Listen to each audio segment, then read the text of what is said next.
একদিক দিয়ে আমরা দেখছি 244টি জেলায় মক ড্রিলের কথা ঘোষণা করা হয়েছে, অন্যদিকে পাকিস্তানের বিরুদ্ধে এবার জল সন্ত্রাসের যে অভিযোগ পাকিস্তান করেছিল, কার্যত সেই জলই এখন হাতিয়ার ভারতের চন্দ্রভাগা কৌশলে খরিফ মৌসুমে চিন্তায় পাকিস্তান। 21% জল কমার শঙ্কা পাক নদী নিয়ন্ত্রণ কর্তৃপক্ষের। এভাবে যদি জল কমে তাহলে খরিফ মৌসুমের চিন্তায় পাকিস্তান। ঠিক কি পদক্ষেপ করছে ভারত, কোন কৌশলগত দিক দিয়ে জলকে হাতিয়ার করে পাকিস্তানকে মারার চেষ্টা ভারতের? কথা বলবো সরাসরি নিউজরুম থেকে, রয়েছে আমাদের প্রতিনিধি সঞ্জনা লাহিড়ী। সঞ্জনা, আমরা প্রথমে দেখলাম জলে মারার, তারপর ভাতে মারার, এবার আবারও সেই জলকেই হাতিয়ার করছে ভারত, কিভাবে? দেখো, কয়েকদিন আগে দেখা গিয়েছিল বিতস্তার জল আটকে দেওয়া হয়েছিল এবং হঠাৎ করে বিতস্তার জল ছাড়াতে পাকিস্তানের বেশ কয়েক জায়গায় বন্যা পরিস্থিতির সৃষ্টি হয় এবং সেখানে পাক সরকার দেখা যায় যে ভারতকে দুষতে থাকে এবং বলে যে তারা কিছু না জানিয়েই এই জল ছেড়েছে। যদিও ভারতের তরফ থেকে জানা যায় যে এটা কিন্তু রুটিন মাফিক জল ছাড়া, এবং সেই চিত্র আবারও দেখা যাচ্ছে। চন্দ্রভাগা বা চেনাব, যে নামেই ডাকা হোক না কেন, সেই নদীর জল আটকে দেওয়ার একটা সম্ভাবনা বা সেই পরিস্থিতি কিন্তু তৈরি হচ্ছে, এবং সেই জল যদি আটকে দেওয়া হয় তাহলে নদীর নিম্নমুখী প্রবাহে 21% জল কম প্রবাহ হবে এবং যার ফলে খরিফ মরশুমে বা খরিফ শস্যের মরশুমে অনেকটাই কম জল পেতে পারে, যার ফলে চাষের বাদে একটা বিরাট বড় প্রভাব পড়তে পারে, ক্ষতি হতে পারে। এক্ষেত্রে দেখা যাচ্ছে যে কৃষিকাজ বা ভৌগোলিক জায়গা থেকে দেখতে গেলে যে ভারতের ওপর কিন্তু অনেক ক্ষেত্রে নির্ভরশীল রয়েছে পাকিস্তান, এবং বিশেষ করে সিন্ধু জলের যে সমস্ত উপনদীগুলো রয়েছে সেই নদীগুলো যে নিয়ন্ত্রণ সেটা কিন্তু অনেকটাই রয়েছে ভারতের ওপর, অন্তত চুক্তি মারফত তেমনটাই রয়েছে। এক্ষেত্রে যদি চন্দ্রভাগার জল আটকে দেওয়া হয় সেক্ষেত্রে 21% কম জল ছাড়া হবে এবং তার ফলে অনেকটাই সমস্যায় পড়তে পারে। অর্থাৎ খরিফ শস্যের যে প্রথম সময়টা মে থেকে 11ই জুন পর্যন্ত, সেই সময়টাতে যদি কম জল আসে সেক্ষেত্রে একটা চাষাবাদের ওপর প্রভাব পড়তে পারে। এছাড়াও দেখা যাচ্ছে যে যে জলবিদ্যুৎ তৈরি হয় ওই এলাকাতেই, সেক্ষেত্রে জলবিদ্যুতেরও যদি না হয় সেক্ষেত্রে একটা তাদের বিদ্যুৎ পরিবহনে অনেকটা পরিমাণে কমে যাবে। এক্ষেত্রে পাকিস্তান সব দিক থেকেই যে একটা সাফার করছে সেটা কিন্তু বলা যেতেই পারে।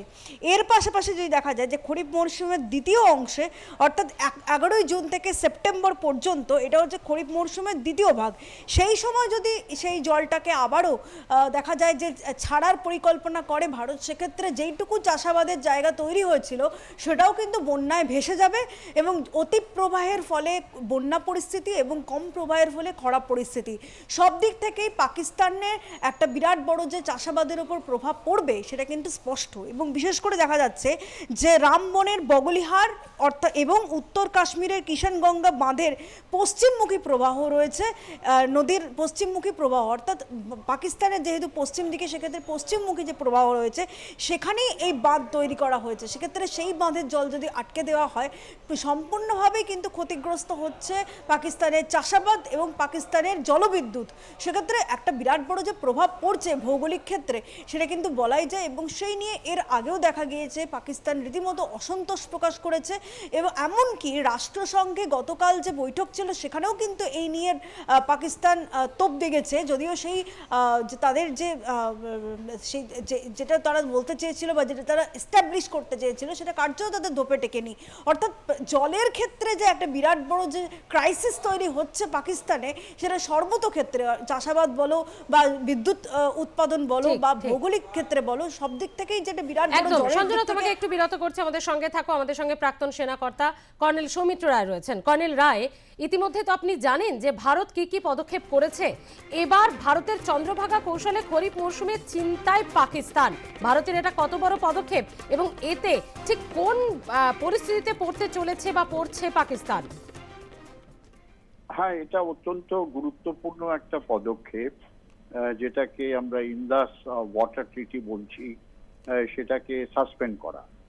আমি ছোট্ট করে বলি, 6টা রিভার আছে, বিয়াস, সতলেজ, রাভি, এইগুলোকে বলে ইস্টার্ন রিভার।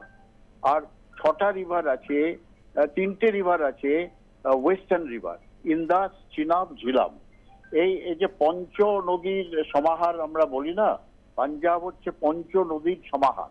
তার মানে এই 6টা নদীর মধ্যে থেকে 5টা নদী পাঞ্জাবে গিয়ে আমাদের আমাদের ওপর থেকে আরম্ভ হয়, জম্মু অ্যান্ড কাশ্মীরের ওপর থেকে আরম্ভ হয়ে এগুলো বয়ে চলে যায় পাঞ্জাব থেকে পাকিস্তানের মধ্যে দিয়ে সোজা রাজস্থানের দিকে চলে যায়, সেখানে মুভ করে যায়।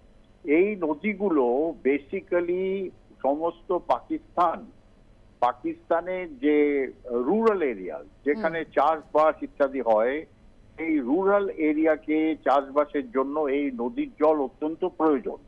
শুধু তাই না, এই নদীর জলগুলোর একটা মিলিটারি সিগনিফিকেন্স আছে, যেটা এখনো পর্যন্ত কেউ বলতে পারেনি। তোমাদের চ্যানেলে আমি বলছি মিলিটারি সিগনিফিকেন্স কি।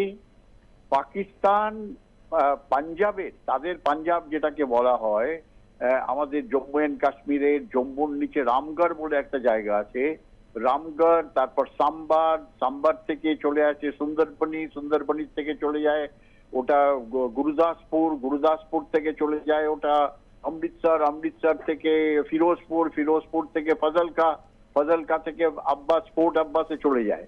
এই যে পাকিস্তানের যে বর্ডার, যেটাকে ওরা ইস্টার্ন বর্ডার বলে, সেই ইস্টার্ন বর্ডারের সঙ্গে সঙ্গে ওরা ক্যানাল সিস্টেম কেটে রেখেছে, মানে যাকে বলে ক্যানাল সিস্টেম, যেখানে এই নদীর জলগুলোকে তারা ডিফারেন্ট ক্যানাল দিয়ে এই নদীর জলগুলোকে তারা এই বর্ডারের সঙ্গে সঙ্গে চালায়।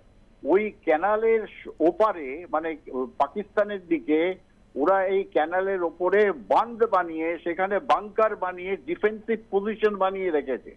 এগুলোকে বলা হয় ডিচ কাম বাঁধ ডিফেন্স। এটার মেইন উদ্দেশ্য হচ্ছে আমরা যদি ট্যাঙ্ক নিয়ে আক্রমণ করি বা মেকানাইজড ইনফ্যান্ট্রি নিয়ে আক্রমণ করি anywhere in Punjab provinces of Pakistan, তাহলে এই ক্যানালগুলো জল আর ক্যানালগুলোর ওপরে ওই বাঁধ কি করে ইনফ্যান্ট্রি আর ট্যাঙ্ককে সেপারেট করে দেয়। তার মানে ট্যাঙ্ক পার করতে গেলে সেখানে আমাদের ব্রিজ বানিয়ে পার হতে হবে, যেরকম 65 ইচোগেল ক্যানালে আমরা আজকে গিয়েছিলাম। এইটার একটা মিলিটারি সিগনিফিকেন্স। তার মানে আমরা যদি জল বন্ধ করে দিই ওপর থেকে, এই ক্যানালগুলো সব ড্রাই হয়ে যাবে, শুকনো হয়ে যাবে। সেটা আমাদের ট্যাঙ্ক বা মেকানাইজড ইনফ্যান্ট্রিকে হেল্প করবে ইনফ্যান্ট্রির সঙ্গে পাকিস্তানের মধ্যে ঢুকে যাওয়ার। এটা একটা অত্যন্ত গুরুত্বপূর্ণ মিলিটারি সিগনিফিকেন্স। এবারে আমি আসি সিভিলিয়ান এর ওপরে কি ইম্প্যাক্ট হবে। অত্যন্ত গুরুত্বপূর্ণ পাকিস্তানের যে রুরাল এরিয়া, সেই রুরাল এরিয়াকে আমরা বন্যা করাতে পারবো। তার মানে আমরা যদি জল বাঁধে জল রেখে সেটাকে হঠাৎ করে ছেড়ে দিই, সেখানে বন্যা হয়ে যাবে। সিমিলারলি আমরা যদি বাঁধকে বন্ধ করে রাখি তাহলে সেখানে খরা হয়ে যাবে, দুর্ভিক্ষ হয়ে যাবে। আর এই দুটো সিস্টেমকে আমরা কন্ট্রোল করছি। বাগিলার বলে আমাদের একটা রিভার প্রজেক্ট আছে ওপরে জম্মু অ্যান্ড কাশ্মীরে, আর আমরা ড্যাম বানিয়ে রেখেছি, বাঁধ বানিয়ে রেখেছি সালাল বলে একটা জায়গা আছে সেখানে।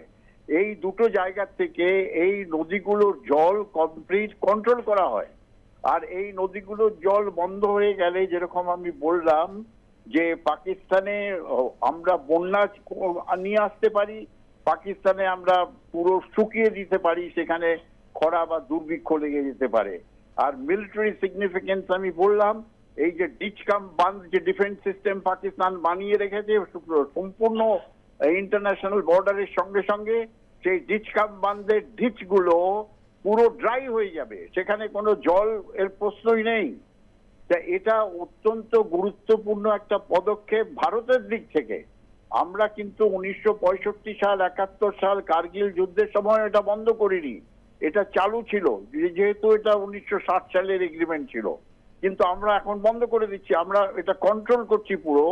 আর till the time Pakistan says we are sorry and we are removing all the terrorist infrastructure from the Pakistan soil, সেটা তো ওরা বলছে না, ওরা তো উল্টো আমাদের দোষারোপ করছে। এটা অত্যন্ত গুরুত্বপূর্ণ একটা পদক্ষেপ যে suspension of Indus Water Treaty. এটা এটা বন্ধ করে জল ছেড়ে বা জল বন্ধ করে আমরা যুদ্ধ না করে পাকিস্তানকে almost we can finish them of. ধন্যবাদ কর্নেল রায় আমাদের সাথে কথা বলার জন্য। আমরা আবারও চলে যাব নিউজরুমে, রয়েছে আমাদের প্রতিনিধি সঞ্জনা লাহিড়ী। সঞ্জনা, তুমি যে কথা বলছিলে, দেখো এক্ষেত্রে দেখা যাচ্ছে যে নিম্ন অববাহিকায় যদি জল কম পৌঁছয় সেক্ষেত্রে নিম্ন অববাহিকাতেই বেশিরভাগ ক্ষেত্রে যেহেতু কৃষিকাজ বা চাষাবাদের ব্যবস্থা হয়ে থাকে, সেখানে যদি কম জল পৌঁছয় তাহলে কিন্তু বিরাট বড় একটা ক্ষতি হওয়ার সম্ভাবনা থাকছে। এক্ষেত্রে খরিফ শস্যের প্রথম মরশুম বলো বা দ্বিতীয় মরশুম বলো, দুই মরশুমেই ক্ষেত্রেই যদি জল কম পৌঁছয় সেক্ষেত্রে যেরকম খরা পরিস্থিতির সৃষ্টি হবে, চাষাবাদ হবে না, তার পাশাপাশি জল যদি হঠাৎ করে তারপরে যদি ছাড়া হয় সেক্ষেত্রে একটা বন্যা পরিস্থিতিও সৃষ্টি হতে পারে। এক্ষেত্রে দেখা যাচ্ছে যে শুধুমাত্র চাষাবাদ নয়, তার পাশাপাশি জলবিদ্যুৎ কেন্দ্রও রয়েছে ওই এলাকায়, এবং সেই জলবিদ্যুৎ কেন্দ্রেতেও কিন্তু একটা বিরাট বড় প্রভাব পড়বে, অর্থাৎ বিদ্যুৎ সরবরাহতেও কিন্তু প্রভাব পড়ছে। এক্ষেত্রে সামগ্রিকভাবে দেখতে গেলে পাকিস্তানের যে ভৌগোলিক অবস্থান, সেই ভৌগোলিক অবস্থানটা অনেকটাই নির্ভর করছে ভারতের ভৌগোলিক অবস্থানের ওপর, এবং ভারতের যেহেতু জল চুক্তির উপর অনেকটাই নির্ভর করছে পাকিস্তানের চাষাবাদ বলো বা জলবিদ্যুৎ বলো, সেক্ষেত্রে এই যে ভারতের জল চুক্তিতে একটা বিরাট বড় বাধা হয়ে দাঁড়ানো বা তাদের যে এই বন্ধ করে দেওয়া, সেটার উপর কিন্তু পাকিস্তানকে যথেষ্ট সাফার করতে হবে। সার্বিক চিত্রতেই কিন্তু সেটাই উঠে আসছে। ধন্যবাদ সঞ্জনা। সব মিলিয়ে ইতিমধ্যেই আমরা দেখেছি যে জলকে হাতিয়ার করে ভারত যখন ছাড়ছে জল, তখন দেখা যাচ্ছে কার্যত ডুবছে বেশ কিছু এলাকা পাকিস্তানের। আবার যখন জলের খানিকটা অংশ বন্ধ করে দেওয়া হচ্ছে, তখন খরিফ মরশুমে শস্য চাষের ক্ষেত্রেও চিন্তায় পাকিস্তান।